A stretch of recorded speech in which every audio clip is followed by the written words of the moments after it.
ముఖ్యంగా ఇక్కడ స్త్రీలు ఎక్కువ ఉన్నారు కాబట్టి స్త్రీల గురించి కొద్దిసేపు మాట్లాడాలని ఆశపడుతున్నా. స్త్రీలు చాలా ప్రాముఖ్యమైనటువంటి వారు. ఆ మాట జ్ఞాపకం చేసుకుందాం. సామెతల గ్రంథము 31వ అధ్యాయము సామెతల గ్రంథము 31వ అధ్యాయము 10, 11, 12 ఈ విధంగా రాయబడి ఉన్నది. గుణవతి అయిన భార్య దొరుకుట అరుదు, అట్టిది ముత్యము కంటే అమూల్యమైనది. ఆమె పెరిమిటి ఆమె యందు నమ్మిక ఉంచును, అతని లాభ ప్రాప్తికి వెలితి కలదు. ఆమె తాను బ్రతుకు దినములన్నీయు అతనికి మేలే చేయును గాని కీడియమియు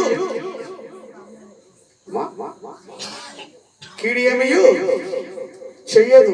ఎందుకంటే తన భర్త ఎప్పుడు నలుగురిలో మంచిగా మర్యాదగా ఒక మంచి గర్వముగా నా భర్తను తల ఎత్తుకునేటట్టుగా స్త్రీ ఏం చేస్తుందంటే భర్తలో కొన్ని తప్పులు ఉన్నా కూడా దిగమింగుకొని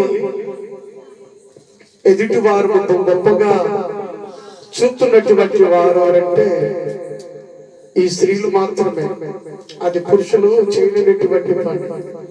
అయితే వాక్యం అక్కడ సెలవిస్తుంది, గుణవతి అయిన భార్య దొరుకుట అరుదు అంట. అందరు భార్యలు ఒకేలాగా ఉన్నారండి.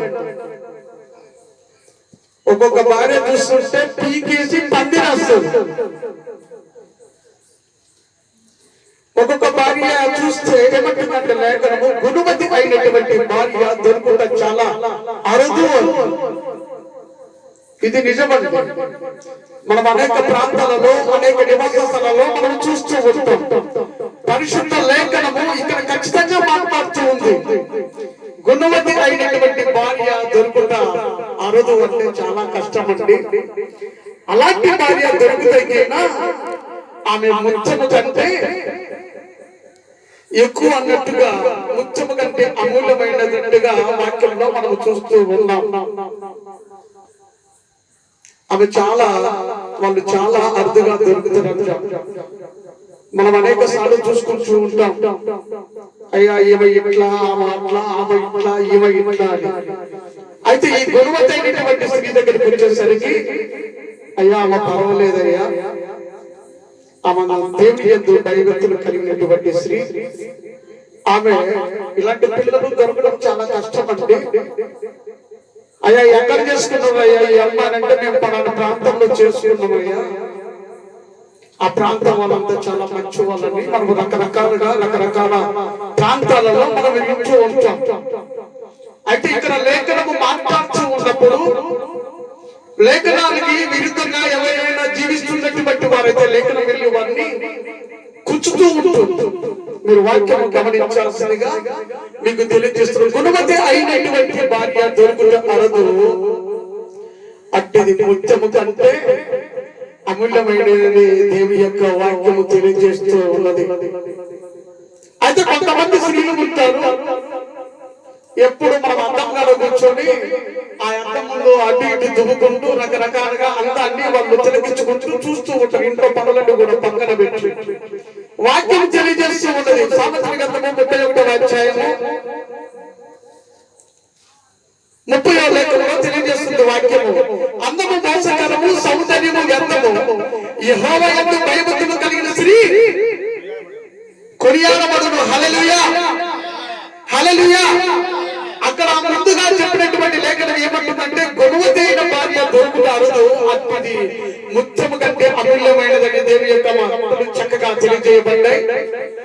ఇక రెండో భాగంలోనికి మనం వచ్చేస్తే సామెతల గ్రంథము 31వ అధ్యాయం 30లో, అందము మోసకరము, సౌందర్యము వ్యర్థము, యెహోవా యందు భయభక్తులు కలిగిన స్త్రీ కొనియాడబడును.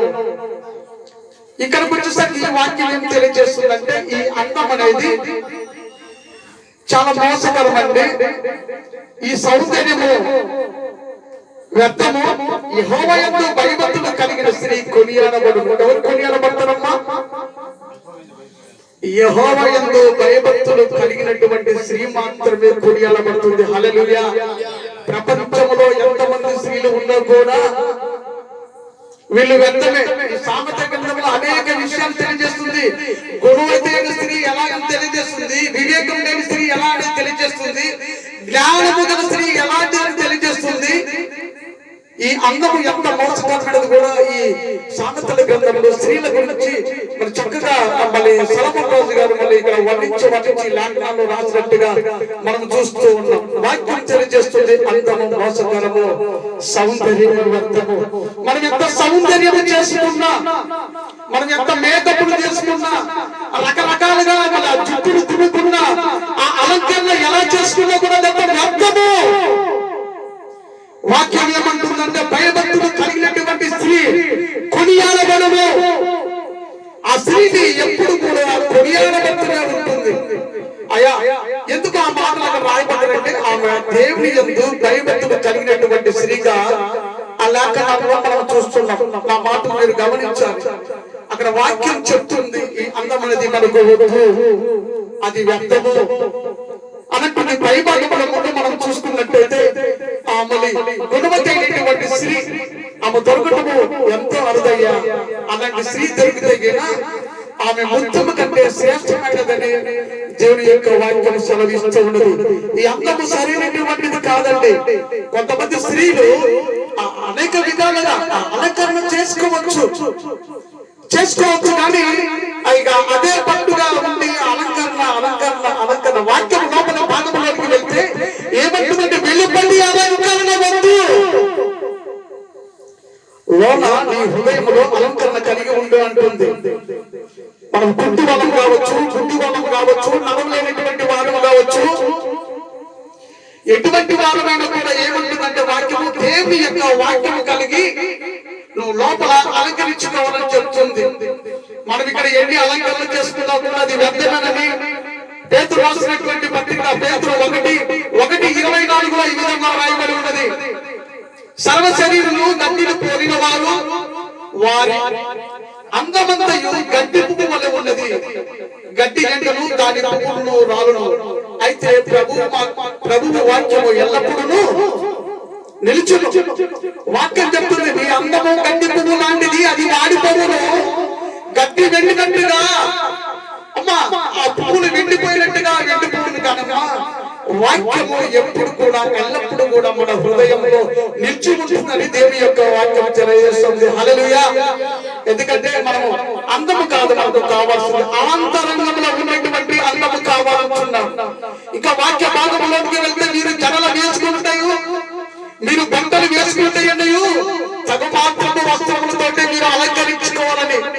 ఈరోజు మగవాళ్ళ బట్టలు ఆడలు వేసుకుంటున్నారు, ఆడవాళ్ళ బట్టలు మగవాళ్ళు వేసుకుంటున్నారు. వాక్యంలోకి వెళ్తే ఆడపిల్లలు అంటూ శక్తి వేసుకుని తిరుగుతూ ఉన్నారు. కానీ వాక్యం అక్కడ చక్కగా చెప్తుంది మీరు అలంకరణ విషయంలో స్త్రీకు తగినట్టుగా స్త్రీ ఉండవలేను, పురుషుడికి తగినట్టుగా పురుషుడు ఉండవలేను. దేవుడు చెప్పినటువంటి ఆజ్ఞల ప్రకారం ఈ లోకంలో మీరు జీవించాలని లేఖనాలు తెలియజేస్తూ ఉంటాయి. కనుక ఆ వాక్యం ఏమంటుందంటే అందము మోసకరము అంటుంది. అయితే ప్రభు వాక్యము ఎల్లప్పుడూ మన హృదయాల్లో దాచుకోవాలని చెప్పేసి ఉంటుంది. కనుక ఈ లేఖనాలను మీరు అర్థం చేసుకోవాల్సిందిగా నేను మీకు తెలియజేస్తూ ఉన్నాను. గుణవతి అయిన స్త్రీ గురించి చూశాము, అందం చేసుకున్న స్త్రీ గురించి చూశాము. ఇక్కడ ఇంకొక స్త్రీ ఉన్నది, వివేకం లేనటువంటి స్త్రీ అంటే ఈ స్త్రీ ఎవరమ్మా? మీరు చెప్పాలనుకుంటే మీరు వాక్యం విననట్టు అదేమో అనుత్సాహం ఉంది, మీరేం మార్గటం.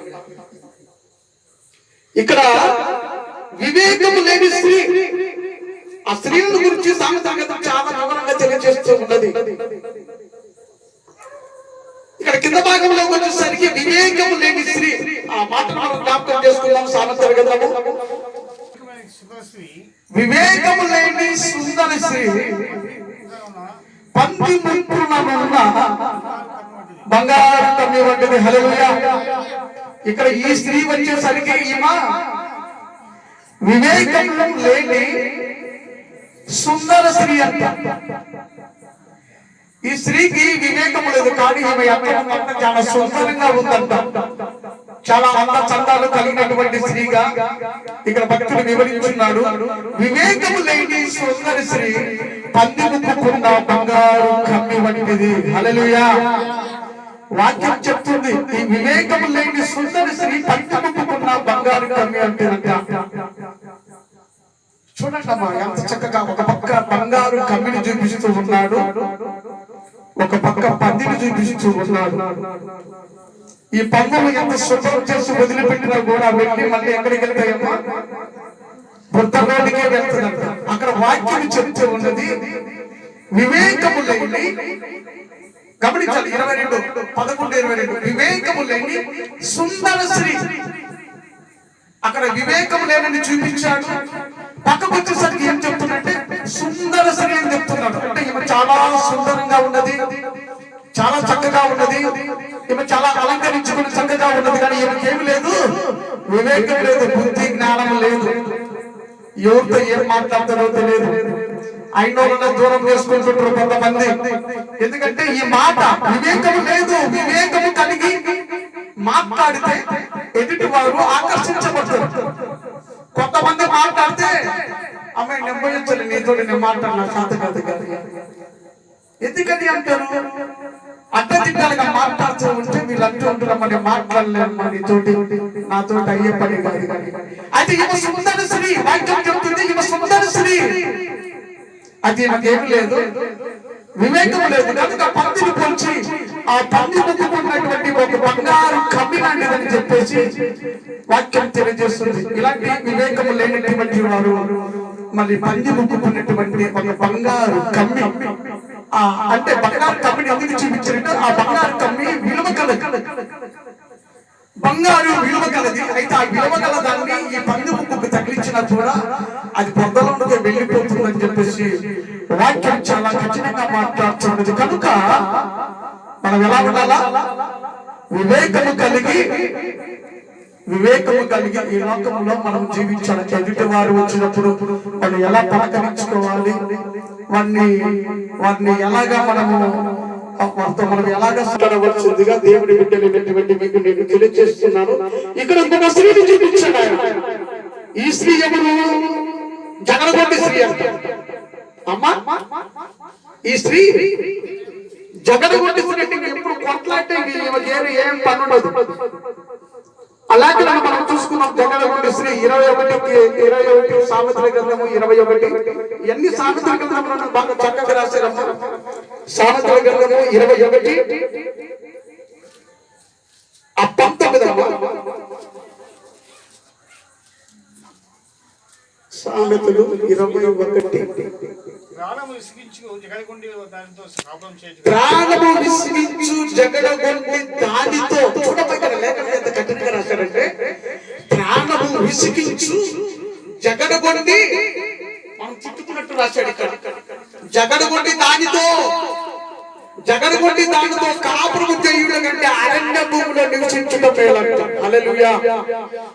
ఇక్కడ ఈయన అంటున్నాడు, ఈ జగడగొండితో కాపురం చేసే దానికంటే అరణ్య భూమిలో పోయి నివసించుట మేలయ్య. చూడండి, వాక్యం ఎంత చక్కగా తెలియజేస్తూ స్త్రీ ఏ విధమైనటువంటి పద్ధతిలో ఉండాలా, స్త్రీ ఏ విధంగా ఉండాలా, ఎలా ఉండాలా, సామెతల గ్రంథకథ చాలా చక్కగా వివరిస్తున్నాడు. ప్రాణము విసిగించు జగడగొండి దానితో కాపురం చేయుట కంటే అరణ్య భూమిలో నివసించుట మేలు. ఆమెతోటి కాపురం చేసే దానికంటే పోయి ఆ అరణ్యంలో, ఆ కొండ ప్రాంతంలో, ఆ కొండలలో, లోయలలో పోయి ఉండి సాయంత్రం అయినాక ఇంటికి రావటం మేలయ్యా. ఏమతోటి నేను కాపురం చేయలేనయ్యా. భర్త ఇంటికి వస్తే చాలు, పొద్దుగోకులు పనిచేసి ఇంటికి వచ్చిన వాడికి అంత నీళ్ళు మజ్జిగో బొజ్జుగో కూర్చోబెట్టే టీ తాగేదని పోయి కొట్లాట, ఒకటే కొట్లాట. మరేం చేస్తున్నాడు? ఇసుకు పుడుతుంది. వచ్చినాడు పనికిపోయినటువంటి పురుషుడు ఎలా నీకు తెలియదమ్మా, నేను చెప్తున్నా. పనికిపోయినటువంటి పురుషుడు ఇప్పుడు పెయింట్ కొట్టేవాడు తగిన పైకి ఎక్కడెక్కడ నిచ్చెలు వేసుకొని ఏడాడో కొట్టి ఎక్కడెక్కడ చేసి మొత్తం అంతా కడుక్కొని తుడుచుకుని వస్తాడు ఇంటికి. ఇక ఈ సిమెంట్ పట్టేసి వాళ్ళైతే ప్లాస్టిక్లని, రాళ్ళు కట్టేదని, ఇటుకలు కట్టేదని, సిమెంట్ కలిపేదని రకరకాల పనులు చేసుకొని పని బాగా